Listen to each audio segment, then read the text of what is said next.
बिरसा मुंडा के वंशज रहे मंगल मुंडा का राजधानी रांची के रिम्स अस्पताल में निधन हो गया। बता दें कि 25 नवंबर को मंगल मुंडा सड़क दुर्घटना के शिकार हुए थे। इस दौरान वह बुरी तरह से घायल हो गए थे और बेहतर इलाज के लिए उन्हें रिम्स लाया गया था।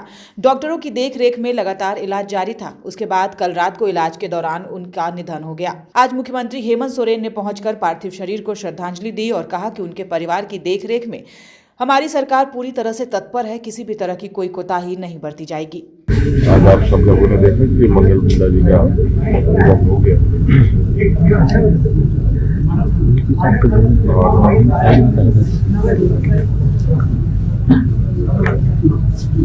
हम लोगों की पूरी नजर थी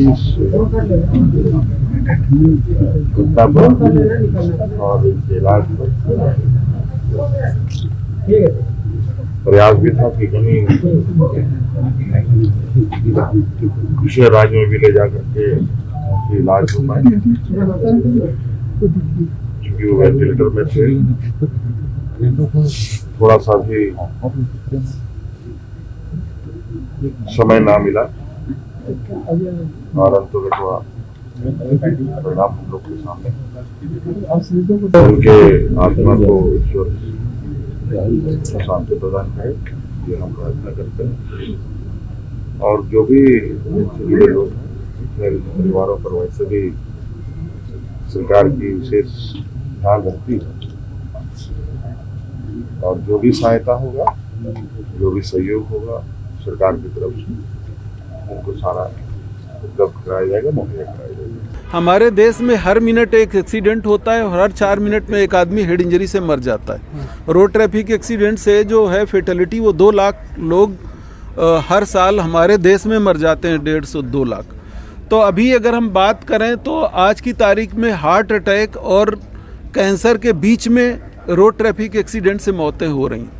अब ब्रेन की प्रॉब्लम ये है कि ब्रेन की इंजरी जब हो गई तो ब्रेन की इंजरी जितनी स्पॉट पे हो गई, जहाँ पे चोट हुई वहाँ तो हो गई, वहाँ जो ब्रेन को चोट लगी, ब्रेन घायल हो गया, उसमें खून बह गया, उसके छिथड़े हो गए, वो तो हो गई। लेकिन ब्रेन में बाकी इंजरी भी चलती रहती है। कैसे चलती रहती है कि ब्रेन को जो इंजर्ड हो गया उसको भी ऑक्सीजन नहीं जाती और जब ब्रेन में दबाव बढ़ जाता है तो बाकी पार्ट को भी ऑक्सीजन जाना बंद हो जाता है। मैं आपको पूरा बताऊंगा तभी आप समझ पाएंगे। 30 मिनट गोल्डन टाइम है हेड इंजरी के लिए। 30 मिनट अगर हमको नहीं मिले तो हेड इंजरी ठीक हो पाएगी, नहीं हो पाएगी, धरती पर कोई इसका क्लेम नहीं कर सकता। लेकिन हेड इंजरी में रिजल्ट कई बार ड्रामेटिक होते हैं, तो हम ये भी याद रखें हेड इंजरी कोई भी कितने भी सीरियस हेड इंजरी हो हम उसको गिव अप नहीं करते, हम ट्रीटमेंट लास्ट तक देते हैं। ये तो बहुत घंटे बाद आए हमारे पास और उसके बाद जैसे ही आए तो वैसे ही चाकू नहीं लगाते हैं। जब देर हो जाती तो हम बॉडी को तैयार करते हैं, खून का लेवल देखते हैं, खून जम रहा है कि नहीं वो देखते हैं। खास तौर से जैसे एल्कोहलिक कोई है लंबे टाइम तक तो उसमें खून खोल के बैठ गए और खून बहता जा रहा है, कंट्रोल ही नहीं होगा, तो वो पैरामीटर देखते हैं। लीवर के पैरामीटर देखते हैं। फैमिली से मैंने 3 बार की बात की, आज सुबह भी बात की, मुझे तो उनके भाइयों ने भी ऐसा नहीं बताया है। दोनों भाइयों से मैंने बात की, आप लोग कह रहे हैं।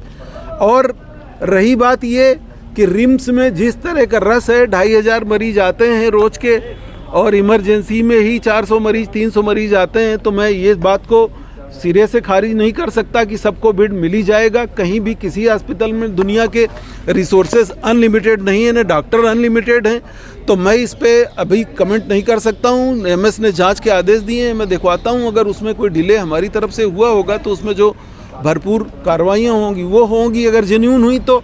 और उसमें जो सुधार हैं वो ऑलरेडी चल रहे हैं, आप लोगों को सुधार दिख भी रहे हैं। जो बाकी हैं उनमें लगातार प्रक्रिया चल रही है। न्यूज़ विंग के लिए मनीषा की रिपोर्ट।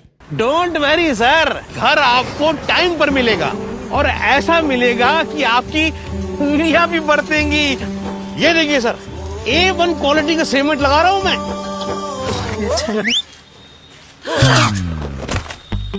मजबूती का सारा ठेका हम ही लिए हैं का? अरे बॉडी विदाउट स्ट्रॉन्ग बोन किस काम का? देखिए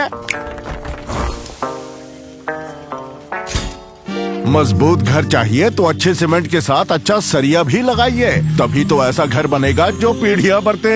तो कौन सा टीएमटी लगाएं? अरे एक ही तो है, भारत का सबसे भरोसेमंद Saluja gold TMT bars. Extra strong, higher earthquake resistance, flexible, better bonding with cement और सालों का भरोसा। निर्माण में मजबूती चाहिए तो अच्छे सीमेंट के साथ लगाइए सिर्फ सलूजा गोल्ड टीएमटी। अब सही पकड़े हो कॉन्ट्रैक्टर बाबू। सलूजा गोल्ड टीएमटी बार, मजबूती सब कुछ है।